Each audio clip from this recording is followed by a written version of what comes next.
बोलो जयकारा बोल मेरे श्री गुरु महाराज की जय। सौभाग्यशाली गुरुमुखों, भगत छज्जू जी लाहौर में शराब का कार्य करते थे। वहाँ का ही रहने वाला एक पठान ठेकेदारी का काम करता था। उसे कार्यवश 4 महीने के लिए कहीं बाहर जाना पड़ा। उसने कुछ रकम अपनी पत्नी को देकर बाकी 100 अशर्फिया एक थैले में डालकर भगत छज्जू जी के यहाँ सुरक्षित रख दी। पठान का बाहर कुछ अधिक समय लग जाने के कारण उसकी पत्नी ने भगत छज्जू जी को बताए बिना उस थैली में से एक अशर्फी निकाल ली। पठान जब वापस पहुंचा तो सीधे भगत छज्जू जी के यहाँ अपनी अमानत लेने के लिए गया। भगत छज्जू जी ने उसकी अशर्फिया वाली थैली ज्यों की त्यों ही उसे पकड़ा दी। पठान ने जब गिनती की तो उसमें से एक अशर्फी कम पाकर बहुत आग बबूला हो गया। चिल्लाकर कहने लगा कि ऊपर से तो तुम बड़े भगत बने फिरते हो, लेकिन अंदर से तुम्हारी सारी असलियत तो आज नजर आई है।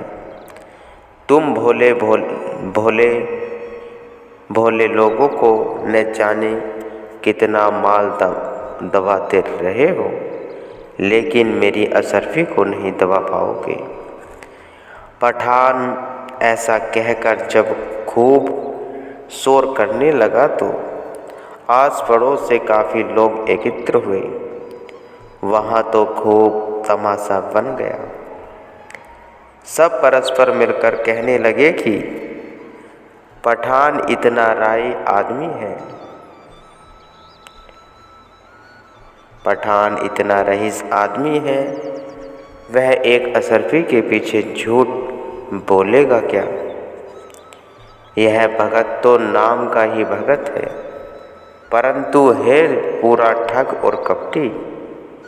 न जाने कितने लोगों का माल हड़प किया होगा इसने, लेकिन आज इस पठान से पाला पड़ा है तो देखते हैं आज कैसे बच पाएगा। अब इसके पापों का घड़ा भर गया है, अब अगला पिछला सारा हिसाब पूरा हो जाएगा। पठान उसी वक्त भगत जी की शिकायत लेकर काजी साहिब जी के पास गया। काजी ने आकर छज्जू भगत जी को बुलवाया। वहाँ हजारों ही लोग एकत्र हो गए। उसी समय वहाँ से एक आदमी गुजरा जो पठान के मोहल्ले का ही रहने वाला था। उसने जब सारा किस्सा सुना तो तुरंत ही घर जाकर पठान की पत्नी को सब कह सुनाया। पठान की पत्नी यह सुनकर घबरा गई कि भगत छज्जू जी को पठान ने काजी के आगे पेश कर दिया। उसने उस आदमी को एक चिट्ठी देकर तुरंत भगाया और कहा कि यह चिट्ठी मेरे पति को दे देना और कहना कि एक अशर्फी उसमें से मैंने निकाली है। वह आदमी भागा वहाँ पहुँचा जहाँ भगत छज्जू जी को लोग खड़े अपशब्द बोल रहे थे। वह आदमी सीधा पठान के पास गया और उसकी पत्नी की चिट्ठी जा पकड़ाई। उसे पढ़कर पठान बोला कि मैंने जल्दबाजी में अपनी पत्नी से इस बारे में पूछकर बहुत भारी भूल की है। वह बार बार क्षमा याचना करता हुआ कहने लगा कि मुझसे एक सच्चे भक्त का झूठा आरोप लगाने का बहुत बड़ा अपराध हो गया है। पठान कहने लगा कि काजी साहिब मुझे इस अपराध के बदले में जो भी सज़ा दे मैं भुगतने को तैयार हूँ। काजी ने निर्णय लिया कि जो सजा भगत छज्जू जी की निर्धारित करेंगे, भगत जी छज्जू जी निर्धारित करेंगे, इसे वही सजा दी जाएगी। भगत छज्जू जी ने कहा कि पठान बहुत ही नेक आदमी है। इसने चिट्ठी पढ़कर उसमें से असलियत बता दी, वरन यह वास्तविकता को छिपाकर झूठ भी बोल सकता था। इसलिए सब मिलकर पठान जी को शाबाशी दो।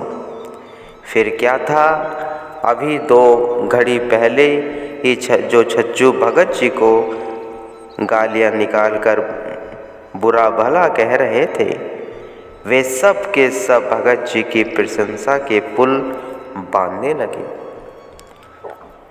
कहने लगे कि हमने तो पहले ही कहा था कि भगत छज्जू जी बहुत ही नेक इंसान हैं, भगवान के सच्चे भगत हैं, इसलिए उनकी भक्ति में रंग कर उनका ही रूप बन गए हैं। लोगों की अटपटी बातें सुनकर भगत छज्जू जी 2 मुट्ठियों में रेत भरकर फेंकने लगे। लोगों द्वारा पूछे जाने पर उन्होंने कहा कि 1 मुट्ठी रेत निंदा करने वालों के ऊपर डाल रहा हूँ और दूसरी मुट्ठी स्तुति करने वालों के लिए ऊपर डाल रहा हूँ। न तो मुझे आपके द्वारा की गई निंदा को सुनकर कोई घबराहट हुई है और न ही आपके द्वारा की गई स्तुति पर कोई खुशी। मेरी सत्य नाम की पूंजी आपकी निंदा या स्तुति के अधीन नहीं है। गुरु वाणी में वर्णन आया है, उस तती निंदा नहीं जिहा कंचन लोहो समानी, कहू नानक सुनी रे मना मुक्ति ताहे ते जानी। सत्पुरुष फरमाते हैं कि जो निंदा स्तुति से ऊपर उठ चुका है और जिसकी दृष्टि में सोना वह लोहा एक समान है, उसे ही मोक्ष को प्राप्त हुआ जानो। अभी भी कई लोगों से छज्जू भगत जी की महिमा सहन नहीं हुई। ईर्ष्यावश को वे पुनः भगत जी की निंदा करने लगे और कहने लगे कि यह चरित्रहीन है, क्योंकि दिन रात महिलाएं इसे मिलने के लिए इसके पास आती हैं। मगर भगत छज्जू जी उनकी बातें सुनकर संतोष कर चुप ही रहते। एक दिन उनका मुखिया भगत छज्जू जी के पास गया। उन्होंने बड़े प्यार से उसे समझाते हुए कहा कि आप भले ही यहाँ जो भी भाव लेकर आए हैं, लेकिन हम तो केवल परहित में ही संलग्न रहते हैं। हमें यह स्पष्ट दिखाई दे रहा है कि आपकी आयु केवल 7 दिन की शेष बची है। 8वें दिन आपकी मृत्यु अवश्यभावी है। उनके मुख से एक ऐसा सुनकर वह कांपने लगा और अपने बचाव का उपाय पूछने लगा। भगत जी ने उन्हें नाम उपदेश देते हुए कहा कि आप वहाँ उस कमरे में एकांत में बैठकर 1 सप्ताह तक नाम का जाप करो, सब स्वतः ही ठीक हो जाएगा। वह कमरे में जाकर नाम का अभ्यास करने लगा। इधर भगत जी ने अपनी सारी संगत में यह घोषणा करवा दी कि उनके आश्रम में एक बहुत ही पहुँचे हुए संत आए हुए हैं। जिन्हें भी उनके दर्शनार्थ आना हो वे आ सकते हैं। इधर दर्शनार्थियों का खूब तांता लग गया। सब बड़े प्रेम से उसे माथा टेक कर सेवा भेंट करने लगे। जब 8वां दिन आया तो उसने उठकर भगत जी को भी प्रणाम किया और कहने लगा कि आप कहते थे कि मेरी आज मृत्यु हो जाएगी, किंतु मैं तो अभी भी जीवित हूँ। भगत जी ने कहा कि जितने दिन आप मृत्यु को अपने निकट जान भजन बंदगी में तत्लीन हो रहे, आपके पास अनेक स्त्रियां माथा टेकने आती रही। क्या आपके मन में तनक भी विकार उत्पन्न हुए हैं? उसने कहा कि मुझे तो केवल मृत्यु सिर पर मंडराती दिखाई दे रही थी। ऐसे में मेरा ध्यान भला और कहीं कैसे जा सकता था। भगत जी ने कहा कि जैसे इन 8 दिनों में आपकी सुरती नाम में रंग गई थी और आप स्वयं को चंद दिनों का मेहमान समन जगत से उपराम हो गए थे, ऐसे ही हम सदैव मृत्यु को समीप जान सुरती को शब्द से जोड़कर जगत से उपराम होकर रहते हैं। ऐसे में विकार हम पर अपना प्रभाव नहीं डालते। भगत जी के मुख से ऐसा सुनकर उसे उनकी करनी पर दृढ़ निश्चय हो गया और उसने उस दिन से उनकी निंदा करनी बिल्कुल छोड़ दी और सर्वतः उनकी भक्ति की महिमा का गान करने लगा। ऐसे ही जिनकी सुरती गुरु शब्द में लगी हुई है, वे सच में समाई हुई है। उन्हें दुनिया के उतार चढ़ाव छू नहीं सकते।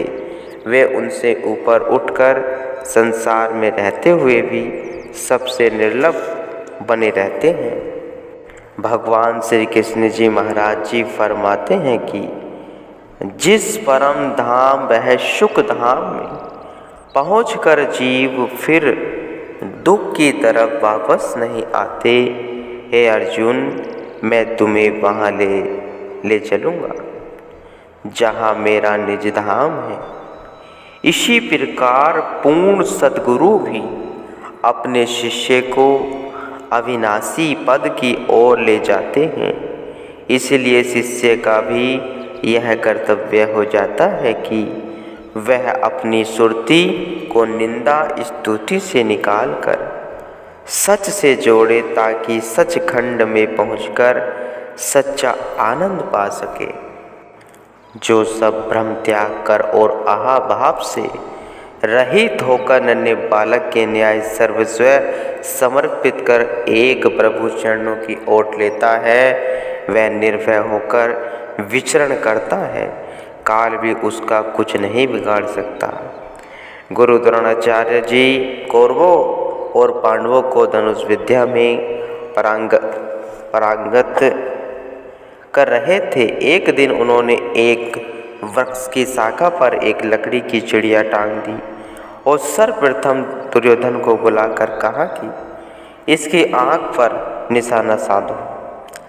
दुर्योधन जब निशाना लगाने लगा तो द्रोणाचार्य जी ने पूछा कि तुम्हें क्या दिखाई दे रहा है।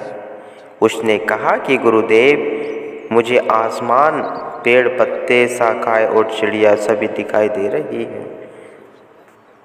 गुरुदेव ने उसे एक और हो जाने का संकेत कर पुनः युधिष्ठिर को बुलाकर निशाना साधने को कहा। युधिष्ठिर से पूछा गया कि उन्हें क्या दिखाई दे रहा है। उनसे भी दुर्योधन वाला उत्तर पाकर गुरुदेव ने उन्हें भी एक और कर दिया। इस प्रकार बारी बारी से सभी को बुलाकर उनसे निराशाजनक उत्तर पाकर गुरुदेव ने अंत में अर्जुन को आगे आने का संकेत दिया। अर्जुन जब तीर कमान उठाकर निशाना साधने लगा तो गुरुदेव ने उससे भी पूछा कि हे अर्जुन,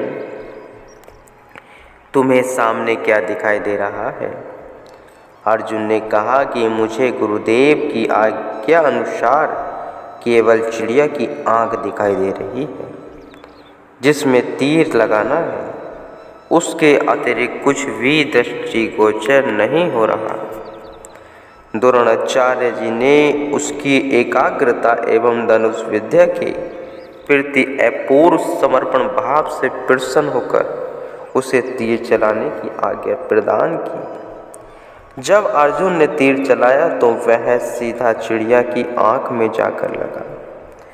जो अहंभाव से रहित होकर अपनी सुरती को सब ओर से समेटकर शब्द में लगाते हैं, उन्हें शब्द के सिवा किसी दूसरी चीज में रस नहीं आता। उनकी सुरती मुकम्मल ठिकाने पर पहुंचकर परम आनंद में लीन हो जाती है। जो सुरती को बिखराए रहते हैं वे माया जाल में फंसकर जीवन पर्याप्त माया की दास्ता में जकड़े रहकर सदा दुख ही दुख उठाते रह जाते हैं। गुरुमुखो